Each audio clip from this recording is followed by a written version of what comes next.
आपकी क्या? मैं पहले राजीव रंजन जी, मैं प्रतिदिन आपका 6 बजे सुनता हूँ, देखता बहुत हूँ। शुक्रिया। आपका क्या नाम है? श्याम सुंदर प्रसाद। अरे श्याम सुंदर जी, जुम्मा का मस्जिद में आप यहाँ कहाँ खड़े हैं? जी मैं हिंदू हूँ, गर्व से कहता हूँ, मगर यहाँ सभी समुदाय के लोग मिल के रहते हैं, कोई भेदभाव नहीं है, कोई भेदभाव नहीं है। ममता दीदी इतना बढ़िया से यहाँ कहाँ से आप? मतलब हम ऐसा ही घूमते हुए आए तो आपको देखे तो हम रुक गए। अच्छा अच्छा।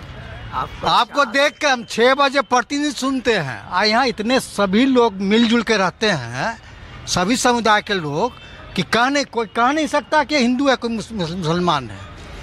और इतना काम करती हैं ममता दीदी कि मत कहिए। रोड बनवाना, ये करना, नाला बनवाना, सब काम करती है। अरे सब फैक्ट्री रोजगार बंद हो गया कह रहे हाँ, कि वो रोजगार तो वो तो कहता है कि सब यहाँ से इंडस्ट्री वो चला भी गया। आएगी तो नहीं कर पाएगी।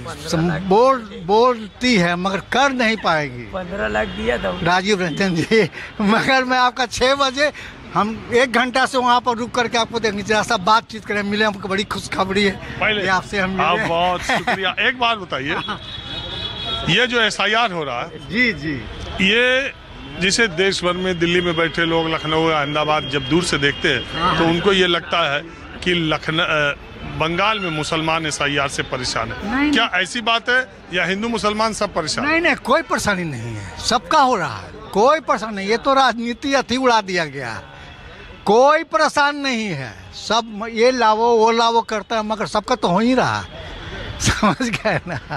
तो बीजेपी का आने का चांस कितना? कभी नहीं आएगा। ममता दीदी को छोड़ के कोई यहाँ पर शासन कर ही नहीं सकता है, क्योंकि बहुत सबको लेकर साथ चलती है। हाँ, तो कहते हैं बीजेपी खाली सबको साथ। देखिए मंदिर भी बनवाती है, मस्जिद भी बनवाती है, सब धर्म के। मंदिर तो अब बनवाने लगी। हाँ तो बनवा रही है ना। दुर्गा पूजा देखिए सब में अब जाती है, सबको करती है। पूरी में जगन्नाथ मूर्ति देखे, वही दीघा में बन गया। अपने पैसे से ही बनाएंगे सरकार। समझ गए राजीव जी, बहुत अच्छा तरह से। हम बिहार के रहने वाले हैं, मगर यहीं पर घर बना लिए, यही रहते, वहाँ से ज्यादा यहाँ सुकून है। वहाँ पर राष्ट्रपति को, प्रेसिडेंट को जो है बराबर को मारा गया है। वो बांग्लादेश को ना फौज का खलफिशार का जो है आदत पड़ा हुआ है। मुजीबुर रहमान से पहले भी ऐसा था। तो इसीलिए लोग कहते हैं ना कि वो मुसलमान वहाँ मेजॉरिटी में। देखो एक बात तो आपको माननी पड़ेगी, आज मैं बोल रहा हूँ।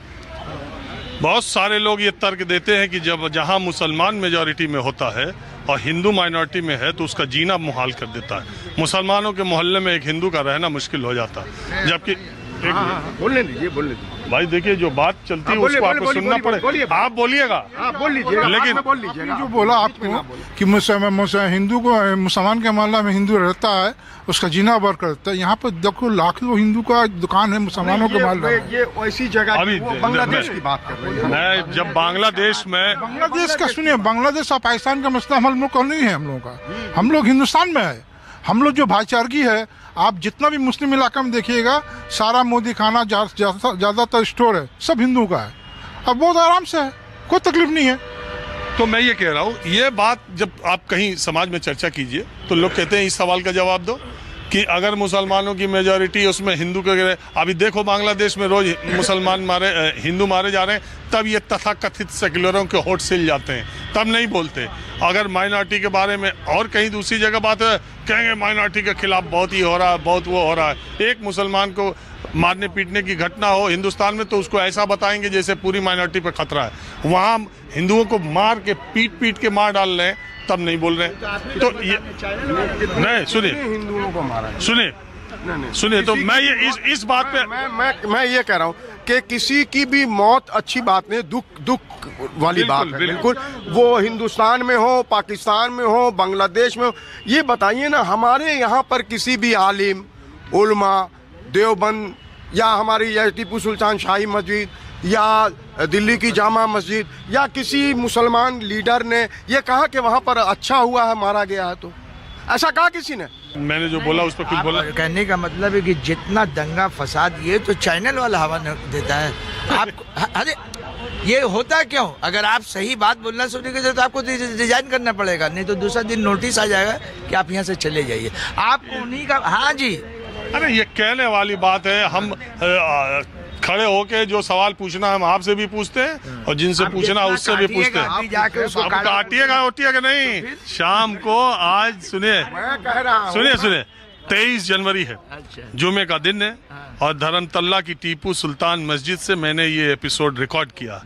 23 जनवरी की शाम 6 बजे, रात 11 बजे आप सब देखिएगा कि इसमें मैंने 11 बजे रात 11 शाम 6 बजे, और अगर समय नहीं मिले तो कल दोपहर में भी देख लीजिएगा। ले और ये भी देखिएगा कि इसमें कितना कटता है कितना नहीं। आप कुछ आखिरी, क्योंकि समय खत्म है। अच्छा 1 मिनट, एक चीज बता दे रहे हैं कि जो है सुनिए न, जब पढ़िएगा उसको समझिए कि सारे जहां से अच्छा हिंदुस्तान हमारा, पूरा दुनिया में इससे अच्छा।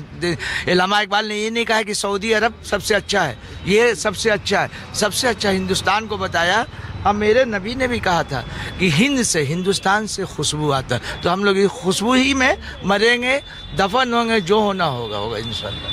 कुछ बोलना आप? बस आपने जो कहा था एक हिंदू नहीं रह सकता, वो मुसलमान के बस में ऐसा नहीं है। मैंने देखिए आपने जो किसी चर्चा कोट किया? चलती है, कोट किया ना? चर्चा आपने- चलती है, लोग आपने- चर्चा करते हैं हाँ, आपस में। ऐसा नहीं है, बंगाल में तो फिलहाल ऐसा नहीं है।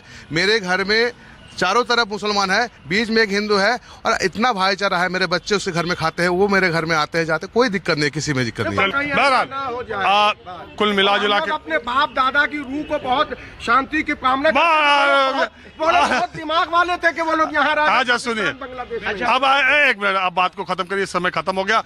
आज नेताजी सुभाष चंद्र बोस की जन्म जयंती है।